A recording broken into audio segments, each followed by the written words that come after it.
This is David Black, the caretaker of Ojibwe Health, and I'm here this morning to share with you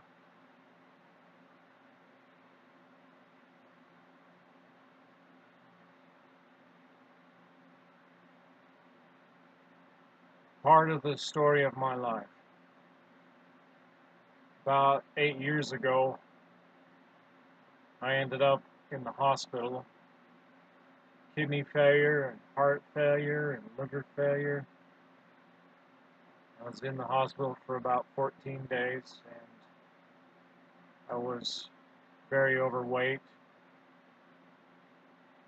Right now I weigh about 300 pounds. I'm 6'2", so it still puts me with a BMI that's got the O word in it. And back then, the doctor that was my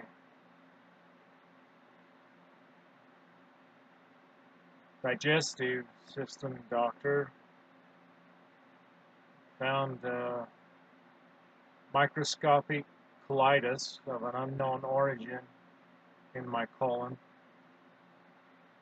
and my blood sugars were very high, my A1C was very high, and they blamed it all on diabetes.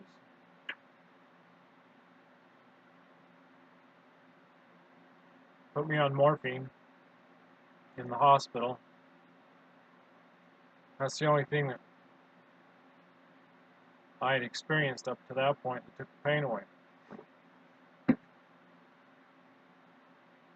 After I got out of the hospital, they didn't really give me any painkillers, and the pain just wouldn't go away. So I went to my primary care doctor and begged him to give me the morphine, and he wouldn't do it. He was concerned about me becoming an addict of the morphine. So I continued to do the Tylenol like I had done for years. Only in order to take enough Tylenol to make it so that I felt like I could function, I took lots more than what was recommended. At that time, I weighed over 400 pounds. And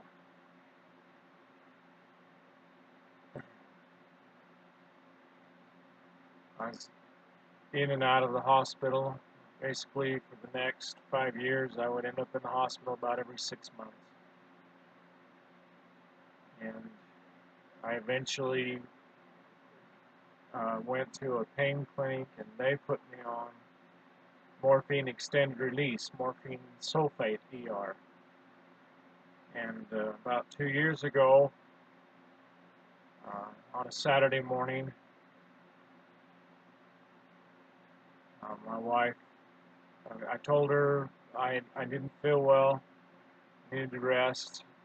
Back then I would use the CPAP that I'm supposed to use at night. I would use it when I took a nap also, as it helped. And I went to sleep and I didn't wake up. About 5 o'clock, my wife found me, and I didn't have a pulse. There was blood in my CPAP mask. And this might be hard to believe, but I died. A lot of what happened while I was gone, I don't remember. I do remember some things that were told me. And one of them is that I'd be separated from my family, which happened immediately after I came back. EMTs had to zap me with those things to get your heart going. They had to give me Narcan to counteract the effects of the morphine. It turns out the morphine ER had built up in my blood, and I had 90% kidney failure. So I went to the ER emergency room for 3 days, then I went to regular hospital area for 4 days, and it was so traumatic to my wife that she had people telling her that I was a morphine addict, so she wouldn't let me come home until I went to rehab. So I went straight from the hospital. My brother drove me. He was of the same opinion that I was an addict. Now, I tried to tell him I'm not addicted to morphine. I'm addicted to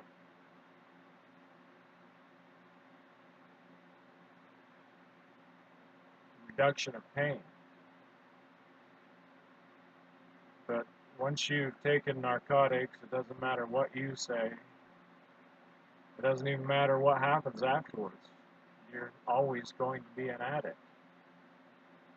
And the reasoning is because many people that do end up on narcotics are that.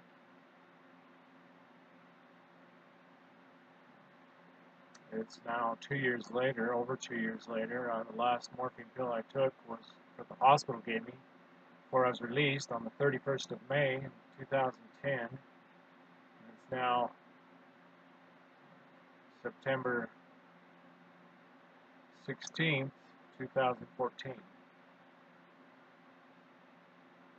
It had to have been, it was May 31st, 2012, because it was only about 2 years ago, a little over 2 years ago.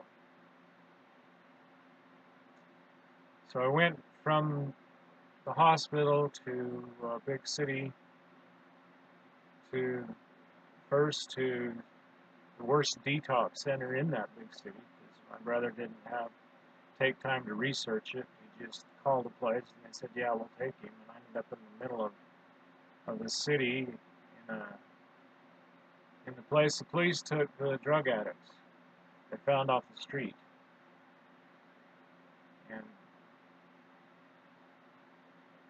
I was there and monitored for 3 to 7 days was what they said, and within 2 days they said that they had seen no signs that there was a severe addiction, and their doctors released me to go home. But my brother and my wife wouldn't hear of it.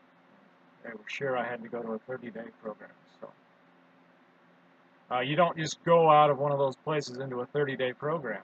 It takes time for one to be available. Rehab. But my counselor, my psychologist, having since the original occurrence in the hospital 8 years ago, trying to find out, pushing the doctors to find out what was wrong with me. It finally decided that I had fibromyalgia. And it was a pretty good description of what I deal with. Is pain all the time in my body. My head's always aching. My muscles always ache. My bones always ache, not just my joints. For years before it got so bad, I used to say that it felt like somebody was scraping the insides of my bones. And yet all the blood tests and everything come back pretty much normal, which is wonderful. I don't feel wonderful. And I don't like laying in bed waiting to die. So it's probably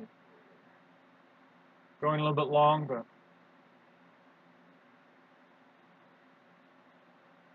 what I normally do is I work to get better.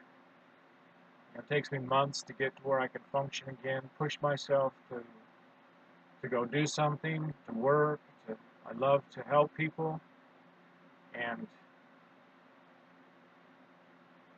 typically what that happens is I work as long as I can.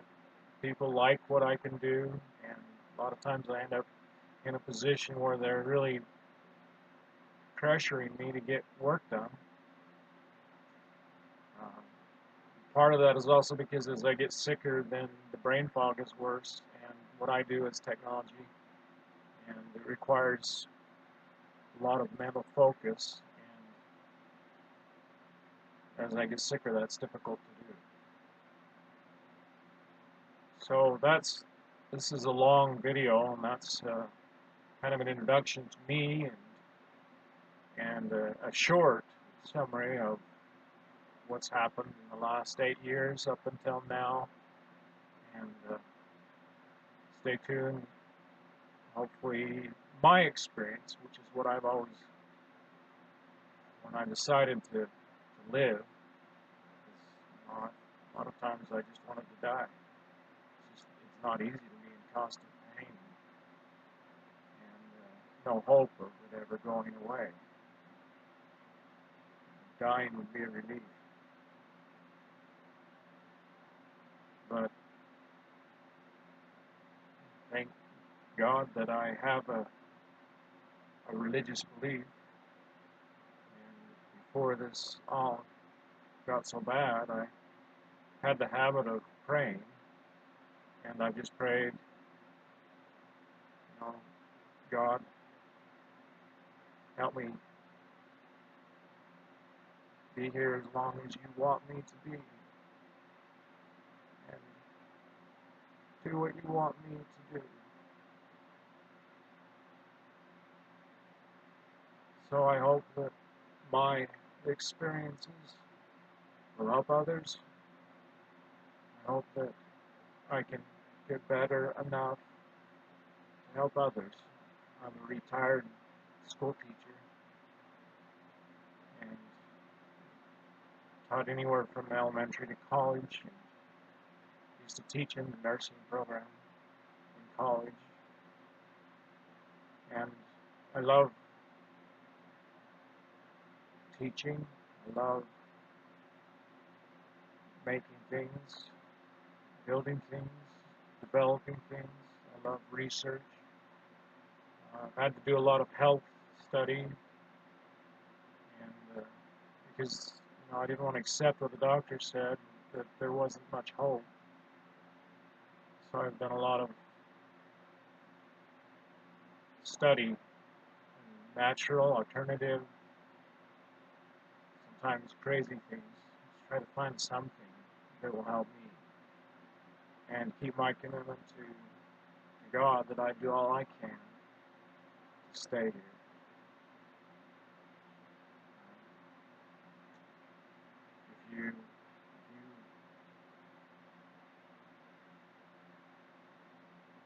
If I've helped you in any way, subscribe, and maybe you can send me comments or suggestions, and I'll try to help anyone I can. Thank you.